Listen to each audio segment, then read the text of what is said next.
Hello friends, welcome to Gleefield study. आज हम लोग एक और एसे प्रैक्टिस करेंगे और जो एसे है वो दोनों में ही पूछा जाएगा। एसएससी एमटीएस और हवलदार दोनों पोस्ट के लिए ही एसे और लेटर पूछा जाएगा, यानी कि टीयर 2 दोनों का ही होगा। तो इसलिए अगर आप हवलदार पोस्ट के लिए भी भरे हैं तो आपको भी ये प्रैक्टिस ज़रूर कर लेना चाहिए। और ऐसे लिखना थोड़ा सा चैलेंजिंग होता है। जो लोग नए हैं वो कम से कम 1 महीने की तैयारी तो ज़रूर करें, तभी ऐसे लिख पाएंगे, अदरवाइज़ बहुत मुश्किल होता है। चलिए ऐसे के बारे में जानते हैं। यहाँ पे आप एक चीज़ देख सकते हैं कि आपको ये पीडीएफ अगर चाहिए तो टेलीग्राम ग्रुप में जुड़ जाइएगा और टेलीग्राम चैनल को सब्सक्राइब करिएगा, क्योंकि चैनल पर ही पीडीएफ भेजा जाता है, उसके बाद फिर ग्रुप में भी भेजा जाता है। तो कभी कभार जो है वो ग्रुप में बहुत मैसेज होने के कारण ये आपको मिल नहीं पाएगा, तो इसलिए चैनल ज़रूर ज्वाइन कर लीजिए टेलीग्राम का, वहीं पर ये पीडीएफ आपको मिल जाएगा। ओके, चलिए अब आते हैं कि टॉपिक हमारा क्या है। तो आज का टॉपिक है right an essay on roll of students in free India, यानी आज़ाद भारत में स्टूडेंट्स का क्या रोल है, तो उसको हम लोग इसमें बताएंगे। ठीक है, जैसे कि आपको यहाँ पे पता है कि एक ऐसे लिखने के लिए 3 भागों में उसको बांटना पड़ता है ऐसे को। पहला भाग होता है इंट्रोडक्शन, दूसरा होता है मेन बॉडी पार्ट और तीसरा होता है कंक्लूजन। ओके, तो हम लोग यहाँ पर इंट्रोडक्शन पार्ट में स्टूडेंट्स के बारे में लिखेंगे, क्योंकि हमारा जो टॉपिक है वो बेस्ड है स्टूडेंट्स पर। तो पहले स्टूडेंट्स का हम लोग इंट्रोडक्शन देंगे। तो देखते हैं क्या लिख सकते हैं। देखिए, the students of a nation are its most valuable resource which plays a crucial role while deciding the future of a nation. The welfare of a nation lies in the well-being and education of the students. It's in the hand of the students to shape the country and form a strong civilization. तो introduction में आप को समझ में आया होगा, फिर भी थोड़ा बहुत समझा देता हूँ। देखिए, जैसे कि एक नेशन है, एक राष्ट्र है, एक देश है, तो उसका सबसे इम्पोर्टेंट जो रिसोर्स है, उसका सबसे इम्पोर्टेंट संसाधन जो है, सबसे वैल्यूएबल संसाधन वो स्टूडेंट है, जो कि क्रूशियल रोल निभाता है उस देश का भविष्य बनाने में। ठीक है, उस देश का भविष्य क्या होगा उसके स्टूडेंट पर निर्भर करता है। अगर वहाँ का स्टूडेंट बहुत ही ब्रिलियंट है, बहुत होनहार है, तो फिर क्या करेगा वो अपने देश को, अगर देश गरीब भी है तो उसको वो ऊंचाई तक पहुँचा सकता है। तो ये स्टूडेंट्स के हाथ में है। आगे देखिए, यहाँ पे welfare of nation lies in the well being and education of the student. तो अगर इन्हें अच्छा एजुकेशन दिया जाए तभी देश का कल्याण हो सकता है। और उसके बाद देखिए कि भविष्य जो है, यानी कि कैसा देश का आकार बनेगा, कैसा देश कैसे आगे बढ़ेगा, ये किसके हाथों में है? स्टूडेंट्स के हाथों में है। और स्ट्रॉन्ग सिविलाइजेशन भी यही बना सकते हैं। ठीक है, तो इंट्रोडक्शन पार्ट हमने यहाँ पर पूरा लिख दिया। अब आते हैं main body part. Main body part में क्या लिखना है? अब मेन बॉडी पार्ट में हम लोग स्टूडेंट्स की और कुछ बातें लिखेंगे।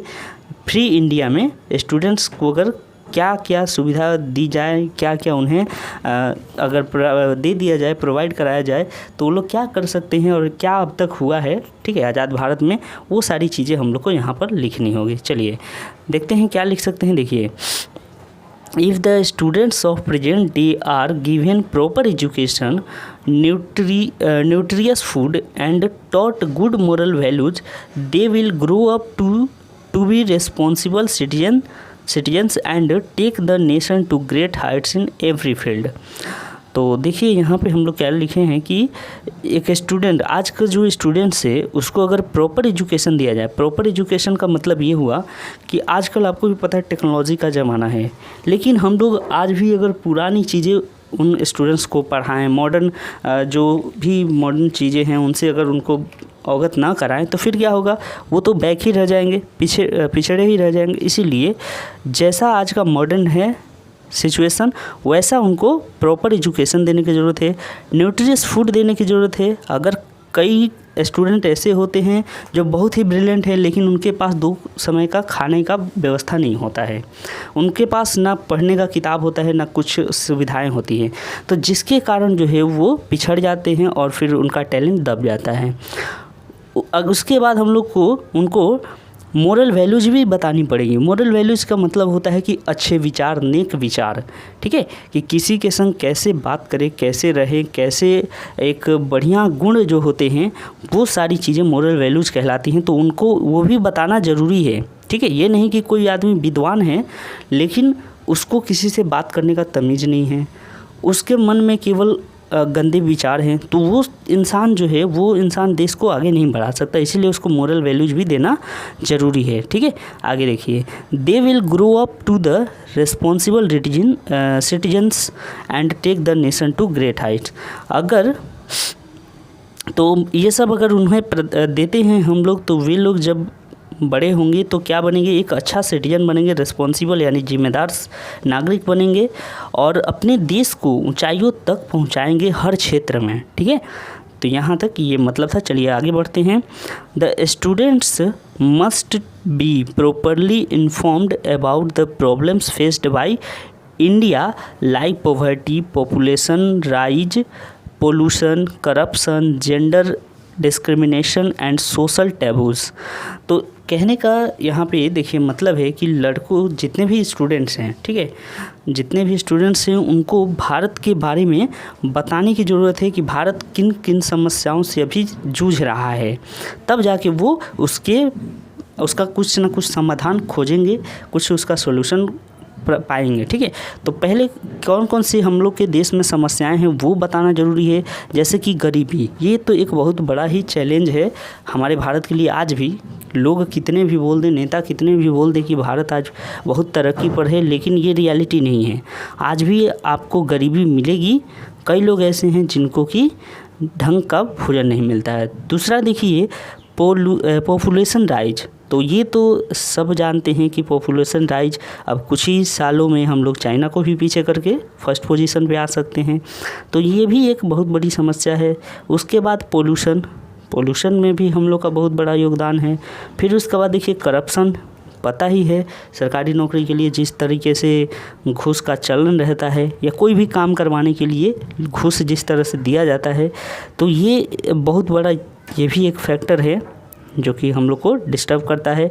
जेंडर डिस्क्रिमिनेशन, ठीक है, यानी कि जेंडर के आधार पे भेदभाव जो होते हैं, और सोशल टैबूज़, सोशल भी भेदभाव होते हैं सामाजिक रूप से, ठीक है, कि तुम पिछड़े हो तो तुम इस जाति के हो, उस जाति को। तो ये सब चीज़ें जो हैं हम लोग को स्टूडेंट्स को बताने की ज़रूरत है कि इन सभी चीज़ों से हम लोग को सामना करना है, इन सभी कठिनाइयों का, और इसका सॉल्यूशन ढूंढना है, ठीक है। तो जब स्टूडेंट को पता होगा तब वो इस पर ज़रूर कुछ काम करेंगे और उनमें कोई ना कोई इसका सॉल्यूशन ज़रूर निकाल लेंगे, ठीक है।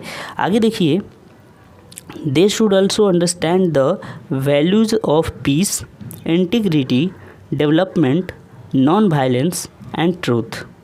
तो इनको they should also understand the values of peace, इनको बताना पड़ेगा पीस के बारे में, इंटीग्रिटी के बारे में, डेवलपमेंट के बारे में। यानी कि हम लोग जब इन्हें समझाएंगे, इन्हें सिखाएंगे कि शांति से कैसे जीना है, इंटीग्रिटी का मतलब सत्यनिष्ठा, ईमानदारी से कैसे जीना चाहिए, डेवलपमेंट कैसे हो देश का, नॉन वायलेंस, अहिंसा हमेशा रहनी चाहिए, यानी कि हिंसा नहीं होनी चाहिए, और सच, ये सभी चीज़ें अगर इनको बताएंगे, इनके अंदर अगर इस तरह के गुण जो हैं हम लोग अगर डाल देते हैं, और ये अगर इस तरह के गुणों को अपना लेते हैं, तो फिर ये काफ़ी अच्छे स्टूडेंट बन सकते हैं। तो उसके बाद हम लोग आगे देखते हैं। देखिए यहाँ पे, as far as Indian students are concerned, they have so much potential that they are capable of leading the whole world। यानी कि अगर इंडिया की बात करें, इंडियन स्टूडेंट्स की बात करें, तो उनमें इतनी क्षमता है कि वे लोग क्या कर सकते हैं, भारत को विश्व स्तर पर, ठीक है, विश्व स्तर पर भारत का नेतृत्व कर सकते हैं इंडियन स्टूडेंट्स। और ये सच भी है। चलिए कैसे देखते हैं आगे। Today, Indian students in every corner of the world are making India proud on the basis of their skills and talents।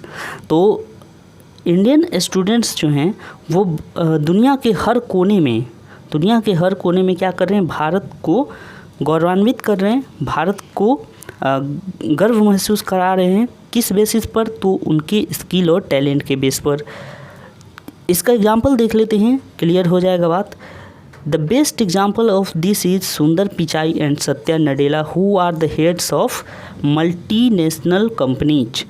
तो यानी कि ये इतना बात जो हम लोग लिखे वो किस आधार पर लिखे, यहाँ से यहाँ तक जो हमने बातें लिखी वो इसी आधार पर था कि भारतीय जो स्टूडेंट्स हैं वो दुनिया को, देखिए, दुनिया को लीड कर सकते हैं। और ये बात सही भी है। सुंदर पिचाई जो है, आपको पता है कि भारत के स्टूडेंट है, यहाँ से पढ़कर आज वो गूगल के CEO हैं।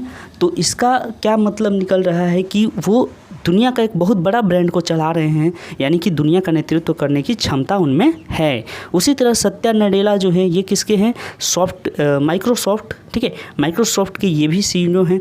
तो ये सारे व्यक्ति जो हैं इंडियंस हैं और ये क्या कर रहे हैं, आज दुनिया के बड़े बड़े कंपनियों में इनका दबदबा है। इसका मतलब क्या है कि इंडियन स्टूडेंट्स जो है उनका इतना क्षमता और इतना उनमें टैलेंट है कि वो पूरी दुनिया में अपना डंका बजा सकते हैं ना। तो हमने यहाँ पे लिख दिया इंडियन स्टूडेंट्स के बारे में कि उनको क्या करना चाहिए और क्या उन्हें सीखने की ज़रूरत है, क्या सिखाने की ज़रूरत है और वे लोग क्या क्या कर सकते हैं।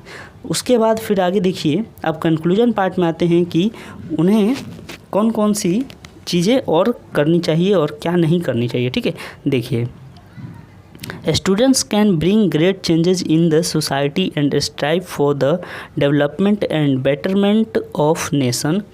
They need to be made ready for facing the challenges of our country and overcome all difficulties.